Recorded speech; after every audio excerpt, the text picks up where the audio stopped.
जी नमस्कार साथियों, एक बार फिर से आप सभी का धैर्य क्लासेस में हृदय से हार्दिक स्वागत और अभिनंदन है। आप सभी साथी लंबे समय से वीडियो का इंतज़ार कर रहे थे, तो आप सभी का इंतज़ार की जो घड़ियाँ हैं वो एक बार फिर से समाप्त हो चुकी है। आज का वीडियो बहुत ही महत्वपूर्ण वीडियो आपके लिए रहने वाला है। इस वीडियो में आपके जो तमाम डाउट्स हैं उनका सॉल्यूशन आपको इस वीडियो में मिल जाएगा और आपके अंदर जो लगातार जो नकारात्मकता आ रही है, आप में जो मोटिवेशन की कमी आ रही है, उसकी भरपाई मेरे ख्याल से तो इस वीडियो को अगर आप अंत तक देखते हो तो उसकी भरपाई अवश्य होगी। इस वीडियो में हम मुख्यतः किन बिंदुओं पर बात करेंगे? मेनली हमारा यही है कि एग्ज़ाम हॉल में जो प्रेशर होता है उसको हैंडल कैसे करें, ओमार शीट को कैसे फिल करें, उस पर हमारा ये मुख्यतः वीडियो आधारित है। लेकिन कुछ बिंदुओं को जैसे मैंने आपके कमेंट्स देखे, जैसा कि मुझे याद है कि उषा भारद्वाज का भी ऐसा शायद कुछ कमेंट था कि सर हमारे नंबर बहुत कम बन रहे हैं मॉक टेस्ट में वगैरह, 80-82 कुछ बन रहे, और भी राठौड़ वगैरह कुछ बहुत सारे कमेंट्स थे। अनु राठौड़ ऐसे कुछ थे और भी बहुत सारे, नाम वहाँ लिखा हुआ नहीं है, उनके चैनल का कुछ चैनल भी है उनका। तो बहुत सारे ऐसे साथी हैं जिनका लगातार कमेंट आ रहा है कि सर हमारे 80, 90, 100 ऐसे ही बन रहे हैं मॉक टेस्ट में, तो 27 फरवरी को हमारा क्या होगा? तो उन तमाम चीज़ों से रिलेटेड जो भी आपके डाउट्स हैं वो इस वीडियो के द्वारा क्लियर होंगे। देखिए मुख्यतः हम इस वीडियो में एक तो बात करेंगे, हमारा मेन तो यही है कि एग्जाम हॉल के प्रेशर को कैसे हैंडल करें, टाइम मैनेजमेंट कैसे करें, पेपर को कैसे सोल्व करें, इस पर है। लेकिन मुख्यतः हम क्रमशः सबसे पहले बात करेंगे रिवीजन कैसे करें अंतिम दिनों में। आज दिनांक 21 फरवरी हो चुकी है, 5-6 दिन हमारे पास पड़े हैं, रिवीजन कैसे करें। ये 5-6 दिन नहीं, बहुत ही महत्वपूर्ण दिन आपके लिए हैं। इन्हें 5-6 दिन में ही आप गिनती के ही ना समझें। तो पहला है कि रिवीजन कैसे करें, क्या मैराथन क्लासेज लें यूट्यूब पर या किसी भी प्लेटफॉर्म पर। बहुत सारी मैराथन क्लासें आती हैं, 10 घंटे, 12 घंटे, कहीं 24 घंटे भी आ जाते हैं लगातार। तो उनको लें या फिर क्या करें, ये भी आपका डाउट मैं क्लियर करूँगा। क्या मैराथन क्लासेस लें? फिर उसके बाद है क्या आप और टेस्ट दें, कि हमने बहुत सारे टेस्ट दे दिए हैं, नंबर कम आ रहे हैं, डिमोटिवेशन हो रहा है, तो क्या अब 5 दिन और बचे हैं, क्या और टेस्ट लगाने चाहिए? मॉक टेस्ट में स्कोर बहुत कम बन रहा है, 27 फरवरी को हमारा क्या होगा? मॉक टेस्ट में नंबर बहुत कम बैठ रहे हैं, इसका भी मैं जो सॉल्यूशन है आपको बताऊंगा। फिर अगला हमारा डाउट जो आप सभी का है कि एग्जाम हॉल में पेपर को कैसे हल करें, कैसे ओमार शीट को फिल करें, टाइम मैनेजमेंट कैसे करें, इन तमाम बिंदुओं को क्रमशः मैं आपके सामने रखने वाला हूँ। तो सबसे पहली चीज़ हमारी है कि रिवीजन कैसे करें। देखिए साथियों, वैसे 5 से दिन हमारे पास पड़े और सबसे महत्वपूर्ण दिन यही है। बहुत सारे साथी ऐसे होते हैं जो स्टार्टिंग बहुत अच्छा कर लेते हैं, लेकिन जो द एंड होता है उसको उतना अच्छे ढंग से कर नहीं पाते। तो इसके पीछे का मेन कारण यही यही है कि अंतिम समय में खुद को बैलेंस बनाए रखना, या कई बार हमारी स्वास्थ्य संबंधी भी समस्या भी हो जाती है। जैसे कि जीवड़े वगैरह चले जाते हैं, बार-बार किसी को आदत होती है, जीवड़े वगैरह छोड़ते नहीं हैं, तो तबीयत डाउन जैसी समस्या हो जाती है। और जब एक बार हम थोड़ा शारीरिक रूप से कमज़ोर होते हैं, तो आलस वगैरह ये चीज़ें हमें घेर लेती है। तो ये है कि रिवीज़न कैसे करें, तो बहुत अच्छी तैयारी आप सभी ने की है। अब देखिए रिवीज़न की मुख्यतः बात मैं कहूँ तो कहीं से आपको क्लासेस लेनी नहीं है। इसी में एक डाउट और था आपका, क्या मैराथन क्लासेस लें? देखिए आपका हितैषी आप मानकर मुझे बस मैं यही कहूँगा कि मैराथन क्लासेस लेने का मतलब सिर्फ़ और सिर्फ़ टाइम वेस्ट है। कहीं मैराथन क्लासेस से कैसे इतना, देखिए ऐसा तो है नहीं कि वहाँ उस क्लासेस को देखते ही हमें तुरंत चीज़ें याद होने वाली, दैट्स इम्पॉसिबल, मेरे ख्याल से तो ये संभव नहीं है। और मैराथन क्लासेस लेने का मतलब टोटली टाइम वेस्ट के अलावा मेरे ख्याल से तो कुछ नहीं है। इससे अच्छा आप 10 घंटे 12 घंटे की मैराथन क्लासेस को लो, दिमाग पर उतना लोड पड़ जाता है कि मतलब बिल्कुल दिमाग हैंग सा हो जाता है। तो मैराथन क्लासेस की बजाय आप 10-12 घंटे मैराथन रिवीजन करिए। समझ गए ना? अब रिवीजन कैसे करें? दिन का एक सब्जेक्ट लेने के बजाय 2-3 सब्जेक्ट, 2-3 घंटे में डिवाइड करके जितने भी 4-5 सब्जेक्ट हैं, पूरे एक दिन अगर एक ही सब्जेक्ट लोगे तो बोरियत सी होने लगेगी। तो आप रिवीजन में क्यों ना 2-2 घंटे या 3-3 घंटे ऐसे फिक्स कर दो कि हाँ, इस टाइम से इस टाइम तक मैं इस सब्जेक्ट को पढ़ूँगा, इस टाइम से इस टाइम तक इस सब्जेक्ट को पढ़ूँगा। अगर इस तरीके से 3-4 या आप जितने भी सब्जेक्ट हैं उनको आप डेली लेके चलते हो तो 4-5 दिन में अच्छा खासा आपका रिवीजन हो सकता है। अब रिवीजन में भी बहुत सारे जैसे अपने ही यूट्यूब पे लंबे समय से जुड़े हैं राहुल बुनकर, उनके भी लगातार कमेंट्स आ रहे हैं कि सर वो भी मतलब टच में ही हैं, कह सकते हैं कि वो कह रहे थे कि सर रिवीजन सारे टॉपिक्स का करना है या फिर कैसे करें। तो देखिए मेरी तो सजेशन यही है कि अगर आप प्रीवियस ईयर क्वेश्चंस को देखते हो और प्रीवियस ईयर क्वेश्चंस के आधार पर इस चीज़ को आप एनालाइज कर लेते हो कि इन टॉपिक से 100 प्रश्न बनने वाला है, तो अगर उन्हीं टॉपिक्स का अगर आप रिवीजन करें या ऐसे टॉपिक्स आप पहचान लें जिनसे सबसे ज़्यादा प्रश्न बनते हैं, उन टॉपिक्स का आप अच्छे से रिवीजन कर लें, तो इससे बेटर मेरे ख्याल से और कुछ होने वाला नहीं है। तो अगर आप ऐसे टॉपिक्स को प्रीवियस ईयर क्वेश्चन देखने से पता चल जाएगा, अगर ठीक-ठाक आपने तैयारी की है तो प्रीवियस ईयर क्वेश्चंस वगैरह आपको एनालाइज़ लग जाएगा कि राष्ट्रीय प्रतीक या जो भी है वहाँ से प्रश्न आना है। गणित के इस टॉपिक से 100% आएगा, शिक्षण विधियों में जैसे उपचारात्मक वगैरह है, यहाँ से प्रश्न 100% आना है, तो आप आराम से वहाँ से कर सकते हो। तो मैराथन क्लासेस रिवीजन मैंने बता दिया कैसे करना है। मैराथन क्लासेस मेरे ख्याल से टोटली टाइम वेस्ट है। मैराथन रिवीजन आप इससे अच्छा कर लें। क्या अब और टेस्ट दें? बहुत सारे साथी हैं जो 3-4 टेस्ट दे चुके हैं और बहुत सारे साथी हैं जो बहुत सारे ऑफलाइन टेस्ट दे चुके हैं। अब मैं उनसे नंबर पूछता हूँ तो नंबर भी वो नहीं बताते हैं, क्योंकि बहुत कम नंबर उनके आ रहे हैं ऑफलाइन टेस्ट से, बहुत अच्छी तैयारी वाले दोस्तों के भी। तो देखिए, अगर इस समय ये खेल देखिए यही है, खुद को आप कैसे बैलेंस रखते हो। खेल एक तरीके से याद रख चीज़ों को याद करने से ज़्यादा खुद को आप एक तरीके से मैं कह सकता हूँ कि मानसिक रूप से, संवेगात्मक रूप से एक तरीके से खुद को कैसे कंट्रोल करते हो। इस समय अगर आप खुद को बैलेंस रख सकते हो कि ये एटीट्यूड आपके अंदर है कि मैंने बहुत अच्छा सीखा है और जो आता है वो मैं कर लूँगा। ये एटीट्यूड अगर आपके अंदर है, ये दृष्टिकोण अगर आपके अंदर है तो बहुत अच्छा आप कर लोगे। बहुत सारे टेस्ट देकर हम डिमोटिवेशन हो जाते हैं और उसके आधार पर खुद की तैयारी को आकलित कर देते हैं कि मेरी तैयारी बहुत कमज़ोर है। तो इस प्रकार से किसी टेस्ट के आधार पर खुद को एनालाइज़ नहीं करें। इससे पिछले वीडियो में भी मैंने बताया था कि कोई भी व्यक्ति टेस्ट बनाएगा तो उसने जो व्यक्तिगत पढ़ा है उसी के आधार पर टेस्ट बनाएगा। उसका वो सिलेबस पैटर्न को, प्रीवियस ईयर क्वेश्चंस को फॉलो नहीं करते हैं वगैरह, ये सारी चीज़ें होती हैं। तो आप इन चीज़ों को बिल्कुल दिमाग से निकाल दीजिए।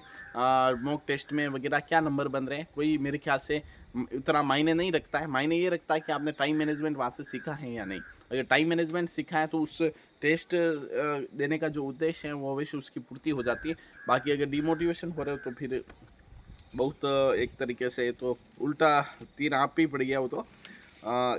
क्या अब और टेस्ट दें? मेरे ख्याल से अब आपको टेस्ट देने की ज़रूरत नहीं है। आपने 2, 3, 4 जितने भी टेस्ट दिए और टाइम मैनेजमेंट आपने सीख लिया होगा। अगर अभी तक आपने टाइम मैनेजमेंट नहीं सीखा है, टाइम मैनेजमेंट करने का मतलब मेरे कहने का मतलब ये है कि आपके पास 2.5 घंटे होते हैं, तो आप सब्जेक्ट सबसे पहले ये चीज़ इसको पहले ही डिसाइड कर लीजिए, नहीं तो वहाँ सीधी-सी बात है कन्फ्यूज़न होना ही है। 100% होना है। अगर आप ये डिसाइड नहीं करके जाते हो कि मुझे पहले कौन-सा पार्ट सोल्व करना है, पहले मुझे किस पार्ट को सोल्व करना है, फिर किसको सोल्व करना है। जैसे मैं L1 की बात करता हूँ, तो मैं सभी को यही कहता हूँ कि आप इस टारगेट को बना लीजिए कि पहले 1.5 घंटे में आप सभी पार्ट सोल्व कर दो। ईवीएस आ गया, उसमें हिंदी आ गई, मतलब भाषा 1, भाषा 2 आ गई, साइकोलॉजी आ गई, और जो 1 घंटा बचता है उसको लास्ट में आप गणित के लिए बचा के रखें। और यकीन मानिए कि लास्ट में अगर गणित के लिए अगर आप 1 घंटा इस तरीके से बचाने की कोशिश करते हो या गणित मतलब गणित सबसे लास्ट में गणित करते हो तो बहुत अच्छा टाइम हमारे पास गणित के लिए बचता है। और हम जब गणित को सोल्व करें, हमारे जैसा ऐसा एटीट्यूड हो जैसे हम गणित के सवाल सोल्व करें, चौथा प्रश्न ऐसा आ गया माना जो हमें बहुत परेशान कर रहा है, बहुत टाइम लग रहा है, तो उस मतलब जैसे आप पेपर पीछे लिख लीजिए कि इस प्रश्न को अटेम्प्ट करना है, ताकि कहीं ओमार में रह नहीं जाए, ताकि एक ऐसा बॉक्स बना के लिख लीजिए प्रश्न नंबर 4 मुझे करना है, लास्ट में देखना है। ऐसे प्रश्न 2-4 जितने भी आते हैं उनको पीछे लिख लो, ताकि हमारा पूरा टाइम उसी में ना जाए। और जब लास्ट में टाइम बचता है तो आप उस समय को उसमें 10 मिनट 15 मिनट समय के आधार पर आराम से आप उसे दे सकते हो। तो टाइम मैनेजमेंट अगर आपने अभी तक नहीं सीखा है तो एक टेस्ट और आप लगा लें और उससे बस ये सीखेगा कि टाइम मैनेजमेंट कैसे किया जाता है। एक रणनीति आपके अंदर एक मानसिकता आपकी पहले से ही सेट हो जानी चाहिए कि मुझे पेपर को इस ढंग से, इस तरीके से मुझे सोल्व करना है, तब जाके वो आपका जो मॉक टेस्ट है उसको देने की जो फ़ायदा है वो आपको अवश्य मिलेगा। तो ठीक है, अब और टेस्ट मेरे ख्याल से तो मत लगाइएगा, डिमोटिवेट मत होइएगा टेस्ट वगैरह से। और अगर टाइम मैनेजमेंट अभी तक नहीं सीखा तो एक टेस्ट और लगा के आप छोड़ दीजिएगा, बस आप रिवीजन करते रहिए। रिवीजन कैसे करना है मैंने बता दिया। मॉक टेस्ट में स्कोर बहुत कम बैठ रहा है, तो मैंने यही बताया कि मॉक टेस्ट जो भी बनाता है वो अपने उस सिलेबस को देखता नहीं है, प्रीवियस ईयर क्वेश्चंस को तो देखता नहीं है, वो वैसे ही बना लेता है। तो मेरे ख्याल से तो आपने तैयारी तो देखो to the syllabus previous year questions के अकॉर्डिंग तैयारी तो आपने की है, पेपर बनाने वाले ने थोड़ी की है। तो आपको पेपर वहाँ से मॉक टेस्ट इन सबसे बहुत ईजी मिलने वाला है। आप आरबीएससी के previous year question REET pre का 2022 का उठा के दीजिए, 2021 का देखिए, 2018 का देखिए कितना सिंपल पेपर बनता है। तो मेरे ख्याल से तो ये चीज़ें आपके अंदर कोई दिक्कत इस तरीके से होनी नहीं चाहिए। फिर आता है देखिए टाइम मैनेजमेंट से रिलेटेड एक चीज़ मैंने जो प्रैक्टिस करी उसकी मैं मार्कशीट आपको बताता हूँ। उम्मीद है कि आपको दिखता होगा वहाँ से, ठीक है ना। तो ये उसी टाइम जब मैं भी तैयारी करता था उसी टाइम का है। तो इस प्रकार से देखिए ये मार्कशीट वगैरह, ठीक है ना। तो ये जब प्रीवियस ईयर क्वेश्चंस वगैरह में भी 119 110 है ना, तो इस प्रकार से चीज़ों को हमें सीखना है, ठीक है ना। तो ये घर बैठ के दिए थे, कहीं गया थोड़ी था, तो कहीं कोई टेस्ट वगैरह लेके आ गए, वहाँ से घर बैठ के देखो जैसे यहाँ लिख लिया कि सबसे कम साइकोलॉजी में बैठ रहे हैं, इसमें थोड़ा और इम्प्रूव करना है। तो चीज़ें एक तरीके से एक टाइम मैनेजमेंट इसमें मैंने परफेक्ट सीखा और मेरा बहुत अच्छे ढंग से 130 नंबर मेरे आए थे रीड प्री में। तो बहुत ही अच्छे, ये देखिए सारे वो मार्क्स ये सारे घर बैठ के लगाए थे। 112 नंबर, 124 नंबर, तो 110 112 124 है ना। तो ये सारे है ना। तो इससे मेन जो चीज़ मैंने सीखी वो थी टाइम मैनेजमेंट। तो ज़्यादा आपको इन चीज़ों से इतना लोड लेने की आपको ज़रूरत नहीं है, आप आराम से टाइम मैनेजमेंट सीख गए तो परफेक्ट है। फिर आता है एग्ज़ाम हॉल में पेपर को कैसे हल करें। तो सबसे पहले तो आपके मन में जो डाउट है कि क्या होगा, इस चीज़ को आप इस चीज़ से आप बिल्कुल चिंता मुक्त हो जाइए। जो भी होगा अच्छा ही होगा। देखिए कहा जाता है कि होने को तो कोई टाल नहीं सकता। आपने मुझे भी पूरा भरोसा है, जैसे मैं भी आपसे रीड से काफ़ी लंबे समय से जुड़ा हुआ हूँ और भी मेरे इस चैनल पर ऐसे बहुत सारे साथी हैं जो लंबे समय से मेरे से जुड़े हुए हैं, कमेंट भी करते हैं। मैं सबके कमेंट पढ़ता हूँ, हालांकि रिप्लाई देना सबका उतना पॉसिबल हो नहीं पाता है, लेकिन आप यकीन मानिए मैं सबके कमेंट्स देखता हूँ और अगले वीडियो में कोशिश करता हूँ उस कमेंट्स का अवश्य मैं जिक्र करूँ, मतलब उस इनडायरेक्टली नाम ना लेकर, इंडिविजुअल किसी का नाम ना लेकर उसमें मैं उस डाउट्स को अवश्य शामिल करने की कोशिश करता हूँ। लेकिन मैं सारे कमेंट्स देखता हूँ, ये बात तो 101% सही है। और जब देखता हूँ तो मैं देखता हूँ बहुत सारे साथी बहुत लंबे टाइम से जुड़े हुए हैं। उनका प्रारंभ में जब वो तैयारी करते थे तो उनमें बहुत सारे डाउट्स थे, लेकिन आज वो कहते हैं कि सर मैंने बहुत अच्छा इंप्रूव कर दिया, मेरा अच्छा स्कोर बन रहा है, स्टार्टिंग में ऐसा नहीं था। तो चीज़ें देखिए क्रमशः धीरे धीरे होती हैं। जब हमने तैयारी स्टार्ट किया, आप खुद सोचिए कि जब हमने तैयारी स्टार्ट की हमारे पास पढ़ने के लिए सोर्स भी नहीं था, आप इधर उधर भटक रहे थे, आप कहीं सोर्स को तलाश रहे थे कि क्या उसकी किताब साइकोलॉजी की कौन सी किताब लाऊं, हिंदी की कौन सी लाऊं। तो ये उन चीज़ों से हम बहुत आगे बढ़ चुके हैं। आज आप देखोगे तो इन 3 4 5 6 7 8 10 महीने जब भी आपने तैयारी स्टार्ट की, इन महीनों में हमने बहुत कुछ सीखा है और बहुत कुछ सीखा है। अब देखिए जो बहुत कुछ हमने सीखा है उसको बस 2.5 घंटे में उसका हमें आउटपुट देना है। जो 2.5 घंटे में हमें सीखा है, इतने 6 7 8 9 10 जितने भी महीने हमने पढ़ाई करी उसको सिर्फ हमें ढाई ढाई घंटे में बताना है। तो वो 2.5 घंटे हमारे लिए बहुत महत्वपूर्ण होने वाले हैं और आप बहुत अच्छा करोगे।